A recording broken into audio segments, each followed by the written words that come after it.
Welcome to your PWC Connections, a monthly look at what's happening at the Fayetteville Public Works Commission and your community. I'm your host, Courtney Lucas. Each October, we celebrate public power. PWC CEO and General Manager and one of our commissioners will explain what public power is and how it ultimately benefits you, our customer, in today's Inside PWC. The Junior League of Fayetteville is rolling out the red carpet for the 50th anniversary of the Holiday Fair. It's a big year for the league and they're planning big things at the fair. Hear all about it in today's Community Connection. It's important to be prepared year-round in case of an emergency. Cumberland County will tell us how in today's Spotlight on Safety. And hear about our seasonal light incentive program in today's Conservation Corner. All that in Gabby too, so stay tuned.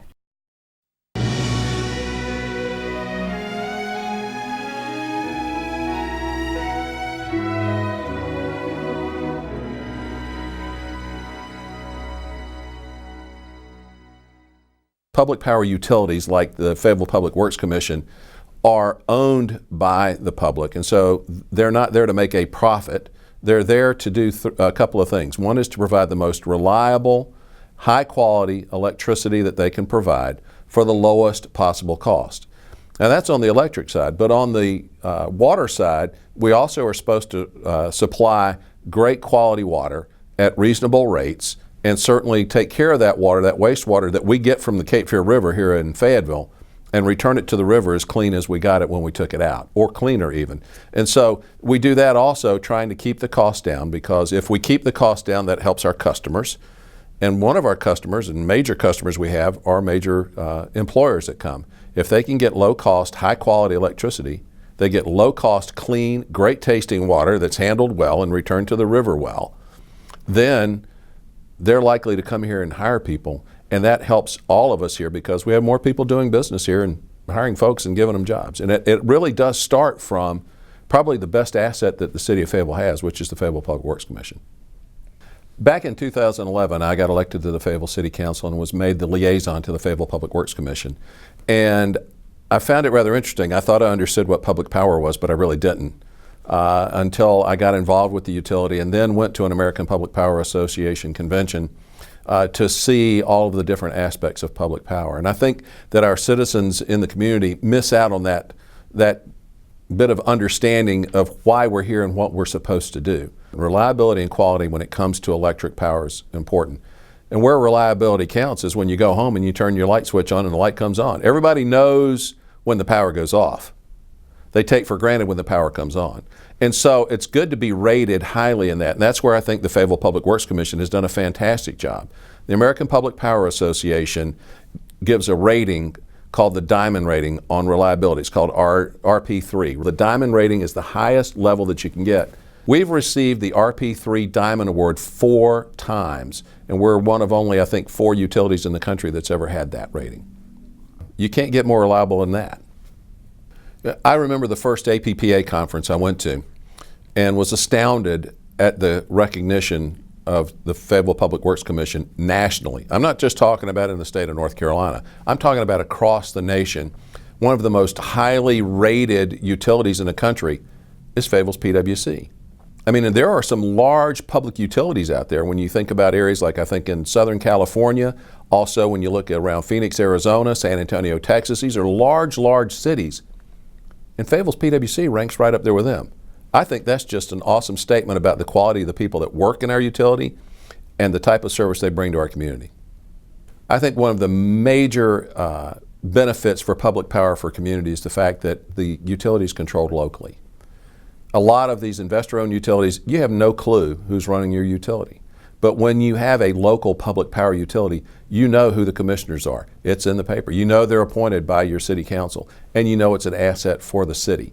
And that is the kind of thing that makes public power so valuable. Plus, public power then also returns a significant amount of money into the economy, not just into the economy, but also back to the local government for it to be able to use for purposes to improve the quality of life for their citizens, not just in the power area.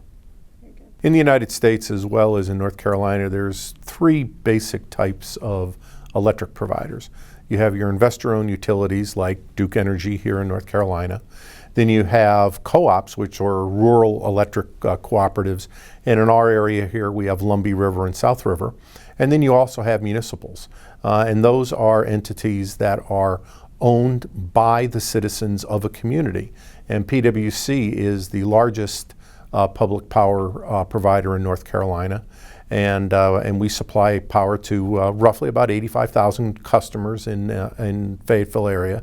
When you take a look at PWC nationally, we are the 36th largest public power entity in the United States, with the largest being the city of Los Angeles with millions of customers. And actually the smallest one, I believe, is somewhere in Montana. I think they have 34 customers, is the smallest in the United States. When you take a look at comparing public power's rates, including PWC's, to investor-owned utilities, nationwide public power entities average about 10% less cost on a per kilowatt hour basis compared to the investor-owned utilities. Now, part of that is because we have lower overheads. We have a lot of sensitivity to reining in costs, and plus we don't make a profit. We return everything back into our system or back to our customers. When you take a look at reliability, public power entities, because we live and work in the areas in which we serve, we have a vested interest in keeping the lights on. And we also have a vested interest in keeping the water flowing and the toilets flushing. Because this is the community in which we live, and we really have a vested interest in it, and we want to provide the most reliable service that we can. Typically, public power entities outperform their investor-owned utility counterparts as far as providing reliable service across all the measures. I have to agree with Commissioner Fowler that having local control of the utility is probably the biggest advantage for public power companies, in that not only are our commissioners taking a look at the organization from a business sense, but they're also customers. So when they make decisions here, it's not only affecting the community in general, it's affecting them as customers. So when they take a look at stuff, they take a look at it both from their business sense and also from the sense of being a customer of this utility.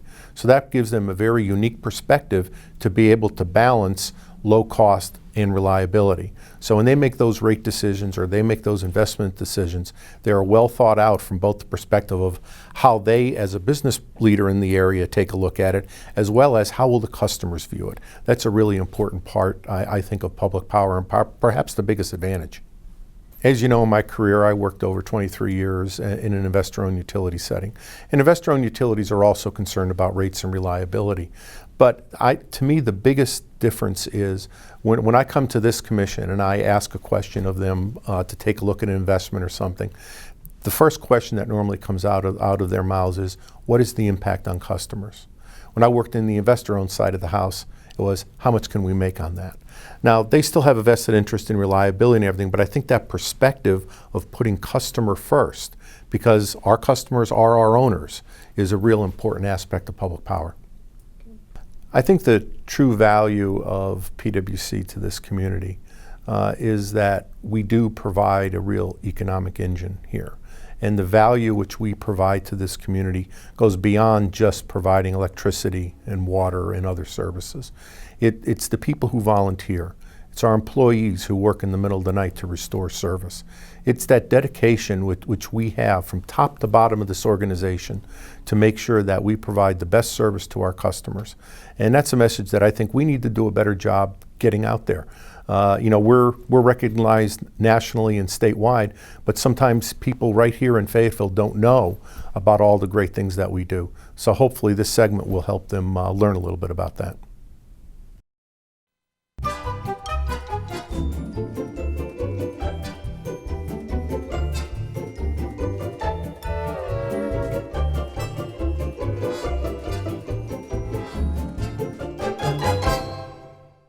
The holiday fair this year is celebrating its 50th year. It actually started in this community in 1966 in the basement of a church as a craft bazaar. I think they made $2,000 that first year. And we have such wonderful women that have paved this way to 50 years. Betty Kelly and Ann Nimitz and a lot of people, women that people know in this community started this 50 years ago. In the 70s, it moved to the Crown Coliseum, where we are now, and we are now the largest holiday gift and craft show in Eastern North Carolina. If you are coming to the holiday fair for the first time, just wait. We are truly rolling out the red carpet for our 50th year. You will find vendors from all over the nation. We have selected the best. We have food vendors. We have League Bay that's stocked full of fun sugar cakes from Dewey's. We have homemade items from all of our league members. And we also have Rada Cutlery, which is fantastic. If you don't have a set in your kitchen, you need to get it this holiday fair. We always sell out too, so go on Thursday. We have 2 different opportunities for our visitors at Holiday Fair. One is regular admission, starts Thursday afternoon around noon or at noon, and goes through Sunday. It's fantastic. But we also open our show 9 o'clock on Thursday morning with our Super Shopper hours. And that means no strollers, the aisles aren't so crowded. You get first dibs on everything. So it's really a lot of fun for our die-hard shoppers. This is a one-stop shop for Christmas shopping. We hope that you come in, bring your lists for your children, for your husband, for your family and your friends, and you'll be able to check everything off. We have fun holiday decor so you can punch up your house right before Thanksgiving. We have clothes, children's clothes, toys, really you name it, it's going to be at the holiday fair. We have so much in store for the 50th anniversary of Holiday Fair. We are truly doing it up this year. We have increased booths in the inside. Our presenting sponsor, Carolina Pottery, is going to have a whole winter wonderland Christmas corner in the back room. So we've truly expanded the footprint this year. It's going to be bigger and better than it's ever been. There's an hourly raffle in League Bay, and you can buy a ticket and enter to win every hour on the hour for Holiday Fair. They're awesome prizes that are donated from our vendors, and so you will walk home hopefully with more than what you bought. We also have a 50-50 raffle. Last year was over $12,000, and we're so excited to bring that part back. But we hope you buy a ticket in the 50-50 table. It's located right next to the food court. And again, all of the money goes directly to the children in our community. We're going to also introduce something called 5 Golden Tickets, which is so exciting. We have been blessed to work with a lot of our media sponsors, and when you will have contests leading up to the 50th anniversary of Holiday Fair. One of those contests will be through ABC 11, and they'll be giving away 4 tickets to Disney. We'll also be working with Beasley Broadcasting to do a trip to Asheville, and it goes on. We're going to be doing some fun things to help celebrate our shoppers and really get everybody in the spirit of coming to Holiday Fair. The Holiday Fair this year is at the Crown Expo Center. It's November 3rd through 6th. We start again with our Super Shopper ribbon cutting, and doors open Thursday the 3rd at 9 o'clock, and we will go through Sunday at 5 o'clock. Also, a very fun special thing on Sunday is we're going to have Santa, and he's the best Santa. He's real, and all of the children that come are just going to be absolutely delighted. You can get your photo taken with him and get some keepsakes to take home. And that's actually sponsored by Peacock Proper. Ticket prices, the Super Shopper tickets are $14 and general admission tickets are $9. You can buy your tickets through capefeartix.com or through holidayfair.com. And you can buy them at the Junior League of Fayetteville and various ticket outlets throughout Cumberland County. And of course, you can buy at the door. This money that you're spending, the tickets that you buy, the vendors that are coming, are all to benefit the children in our community and our child mental health initiative. So we raise over $250,000 every year to put directly back into this community. This year, we're actually inviting the whole community to come out and help us prep the holiday fair. So for the very first time, we're going to have a bag stuffing party on October 30th from 1:30 to 4:30 at the Crown.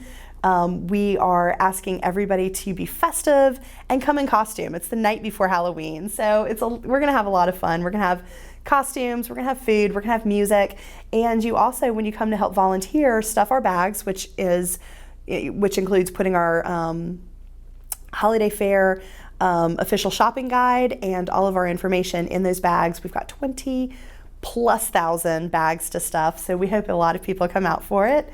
But you also will be entered to win 4 free tickets to the holiday fair. So it's going to be just a lot of fun, and we hope people come out and just enjoy it with us. And plus, get a preview of what the bags look like. We have a fantastic website, holidayfair.com, and that can answer your questions, ticket prices, who's sponsoring this year, and where you can stay overnight, because we do hope if you're coming from out of town, you make it a weekend. We're just really thankful to this community. It's a very rare thing that a fundraiser lasts for 50 years and just continues to grow and get better.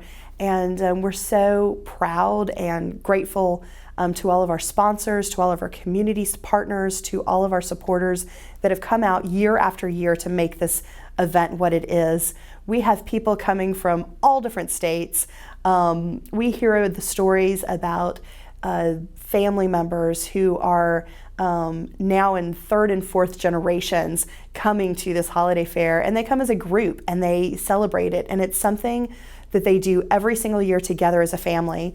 So whether you are just coming to shop or you're coming to celebrate, we hope you come out this year to the 50th anniversary holiday fair. If you have any other questions, feel free to go to our website, holidayfair.com, and that will also give you all of our information.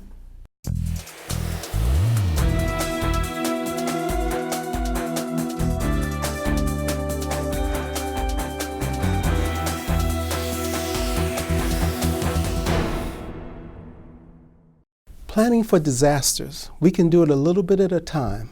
We should have 2 kits. We should have 1 kit, to-go kit, with our important papers, like an extra set of keys for your car, your residential paperwork, like if you have a mortgage or if you own a house, you should have a copy in your kit.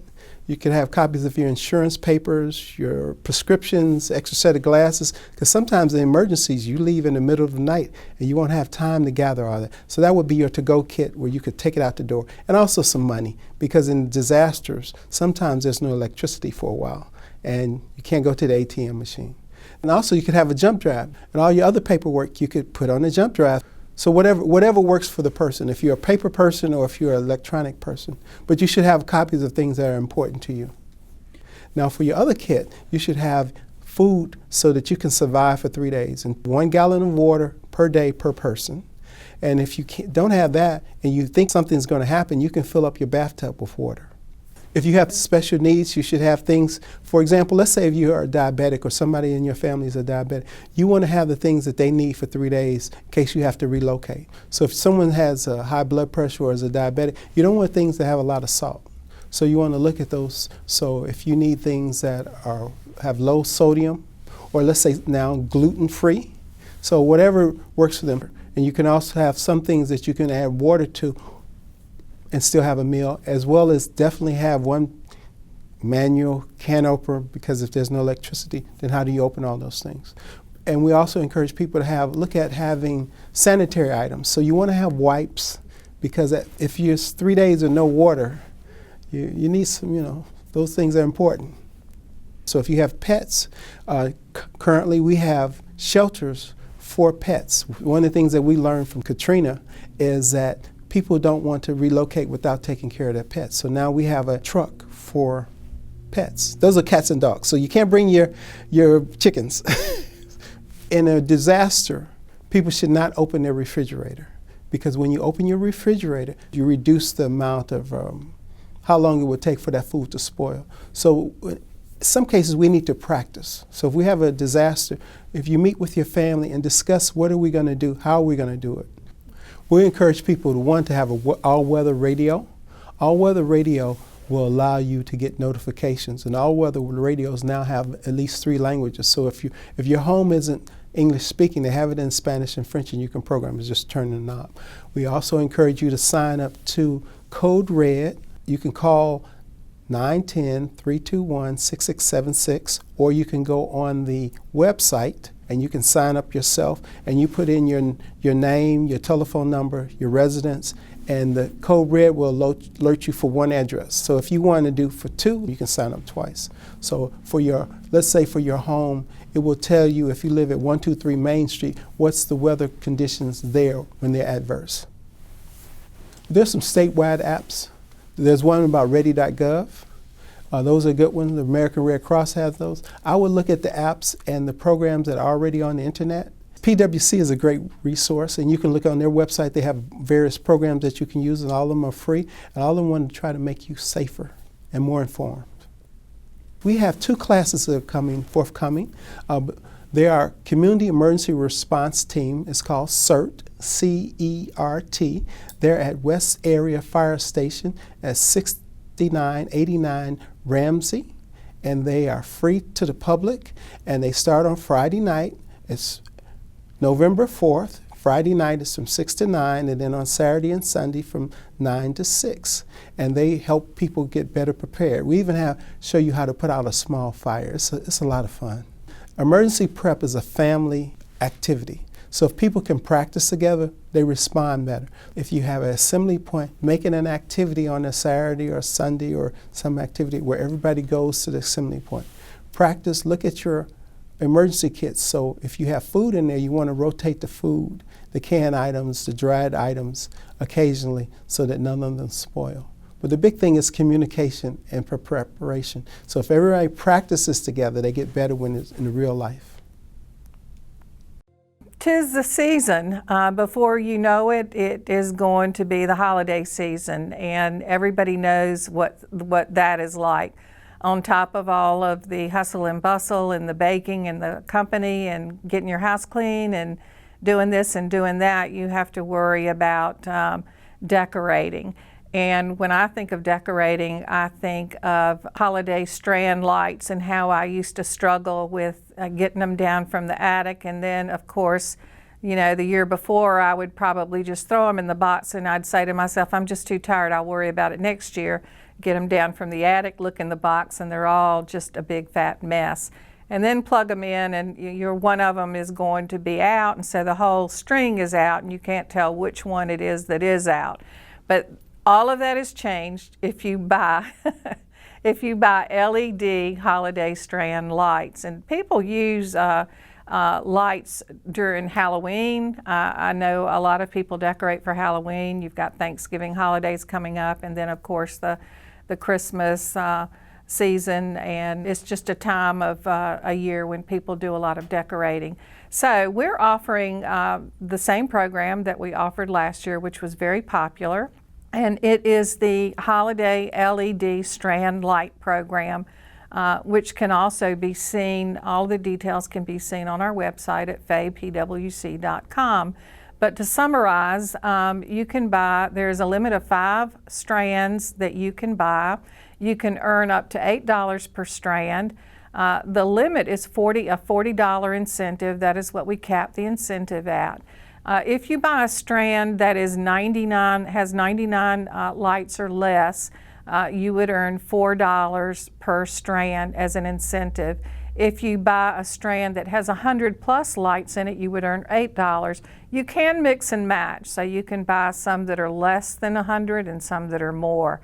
The difference is the cost or the amount of the incentive that you would get. LED strand lights can last up to 40 seasons. They use 90% less energy. And just to give you a comparison of the difference in cost, a 100-watt strand of regular lights, I would say incandescent lights, would cost you approximately $1.42 for 10 hours a day for 30 days. A 70-watt LED strand, are you ready for this, would only cost you 17 cents for the same amount of time. That's very, very impressive. And the great thing about these lights too is that if one burns out, only one burns out. The whole string doesn't go out. We are not requiring that these be Energy Star certified, so you can buy any LED strand light as long as, of course, it is LED. Be sure and check the qualifications on our website because there are some things that you must send in for proof of purchase. And as soon as we get your application and verify that everything is correct, we want you just to light up your holiday season and enjoy your credit.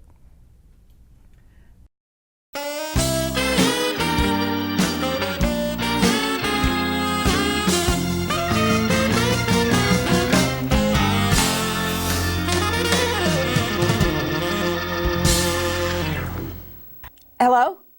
Is this a congressional switchboard? Yeah, this is put me through to somebody. I need to talk to somebody. It's Dear Gabby. I know you know who. Oh, you did? Which one did you like the best? Oh, thank you. It's nice to know y'all are watching. But you ought to know, I'm used to talking to a lot of people that aren't always real happy when they first look at a situation, and I can be reasonable, and I'm good at talking. That's what I do. I could come up there, and I think I might be able to help you guys come to some kind of terms with, working stuff out, because Lord knows you need it. I can be on the... Oh, hi. So glad you could tune in. I was just trying to do something for my country. It's time for us to look at one of the millions of consumer letters that we get every single week and pick one at random, and I see one right here. Okay. Dear Gabby, me and my buddies are really into hunting and fishing. We enjoy the sports just as much as we enjoy exploring new places to do what we love. I've noticed a bunch of areas around town that look like they'd be great places to cast a line or set up my stand, but the land is almost always owned by PWC. Are we allowed to hunt or fish on PWC property? Loving the outdoors, George. Well, dear George, hunting and fishing, absolute best. But you'll have to find non-PWC owned property to do it on, with the exception of Glenville Lake. And if you decide to fish at Glenville, then you need to remember some stuff. It's only allowed from a pier at Masrick Park or from a boat rented from the parks office. Fishing from the bank is not allowed, and boats are only allowed in a certain section of the lake. The restrictions are because, well, there's several reasons. PWC-owned lakes are a vital source of drinking water for our community. It's necessary to restrict access for security reasons as well, to ensure good water quality also. And the lakes and surrounding woodlands are environmentally sensitive areas that must be kept free of human disturbance. Translation, no hunting or fishing allowed. Enjoy the outdoors, George, and keep those cards and letters coming. And tune in again for your PWC connections on Fayetteville 7. And remember, you can always catch your favorite show on the PWC website, faypwc.com. Till next time, I'm Gabby. More power to you.